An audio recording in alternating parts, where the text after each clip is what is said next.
point that our religion, at least from a Muslim, speaking from a Muslim perspective, this is something that we reinforce, is that the way we look, or our cultures or our height, whatever, does not supersede our religiosity level. And what God looks at is you as a person, not how you look. And that's why he created many people in different shades, right? Like I always give when so I teach at my Sunday school. I teach to like little um, uh, first graders, second graders who are 6 and 7, and sometimes I ask them this question that, why are we different? Why did God want us to be different? Why couldn't we be like the white people that we're studying with? Or, like, why can't we all be similar? And the one example that we give them is that what if all the fruits in the world looked the same, or they all tasted the same? Would you have fun eating strawberries and then watermelon or like banana? Would you like that? So like explaining to kids in their own languages, right? Like God created different fruits in different sizes and shapes and colors with different tastes, is that wants diversity in the planet. And this is exactly for human race. Like we're all, we have a spectrum of color, different races, multicultural, so that we can enjoy the fruits of different culture and do that as an interchange. I want to take this topic and talk a little bit about so like talking about how should we have these conversations with our kids. Like if we live in the West, or something that we do if we live in a South Asian world. So like if we live in Pakistan or India, how do we have these conversations with our kids to firstly make them aware that, oh, this is racism exists and this is something that is evident, and then how do we deal with that? And firstly, like I want to break this notion where a lot of Pakistanis or Indians or Bangladeshis have that, oh, if we live in Pakistan, India, Bangladesh, we're not racist. Oh, racism is a Western world concept. But we need to realize that racism exists everywhere in different spheres of life in very minute ways. So firstly, like what are the aspects of racism that exist within us? And then how do we explain it to little kids and talk about it? So Sarim, can you talk about like racism that exists on grassroots level in Pakistan? So I think in Pakistan, racism exists on a provincial level as well. So there's a lot of diversity. There's like a lot of races living together in Pakistan. Another thing that you talked about having an open conversation. So one of the things that's been missing in Pakistan is the conversation regarding identity. So how do you identify yourself? And that is something that's very tricky. And the state itself is very confused regarding what are you. So the state's narrative regarding identity is not very clear. That is in kind of a way that propagates racial inequality. So if you read history, there are a lot of people who call Pakistan as Punjabistan. So that is a clear saying that there is a lot of racial inequality. So one of the things that you mentioned, that you go to summer school, summer classes and teach kids, and I think that is a very solid foundation to build identity on.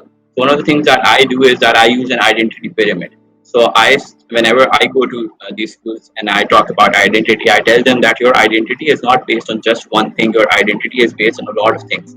So I have this simple activity that there's like 5 provinces in Pakistan. It's 4 provinces, sorry. Punjab, Sindh, KPK, and Balochistan.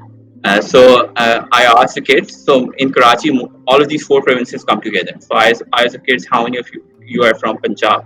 And a couple of them raised their hands. And I asked them, how many of you are from Sindh? A couple of them raised their hands.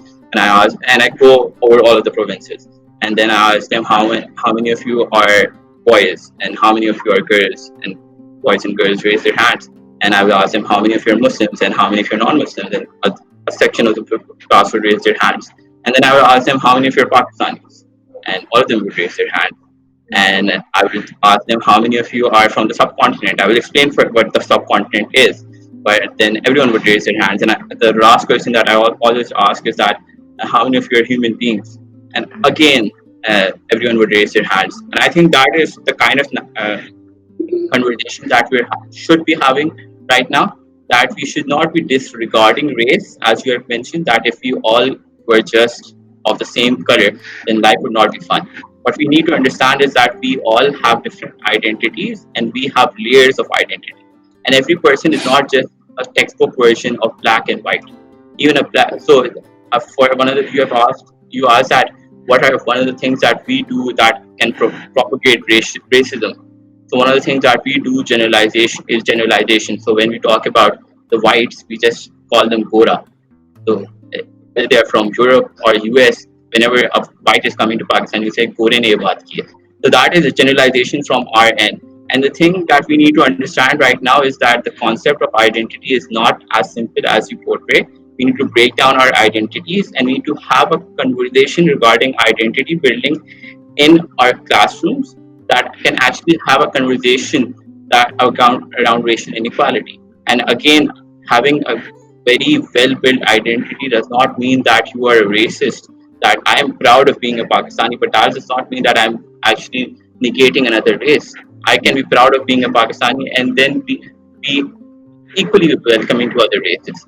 And Yeah. I think that is the foundation that we need to build our identities. We need to inculcate the concept of identity building and then the concept of acceptance of other identities to build a more holistic community. Right. So we have a question from one of our panelists, like, what do you define as identity? Um, And this is something that I really liked what you said about your example, is that you make your kids aware of the different levels of identity that they have. So like how I'm thinking about it is like a hierarchy, right? Like you start off with a very basic level, like how you look, how you are, which family that you come from, what language that you speak, and it has a whole, like, India has is such a multicultural and multilingual nation, but they all come together as Indians, right?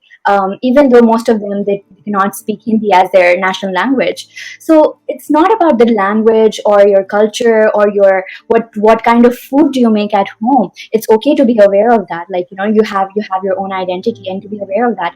But then to also put in their mind that we are above than our identity in a personal level. When we come to a classroom or we're talking with other people or we're sharing ideas, we're coming like as you said, like as a national identity or as a human identity. We're humans firstly, right?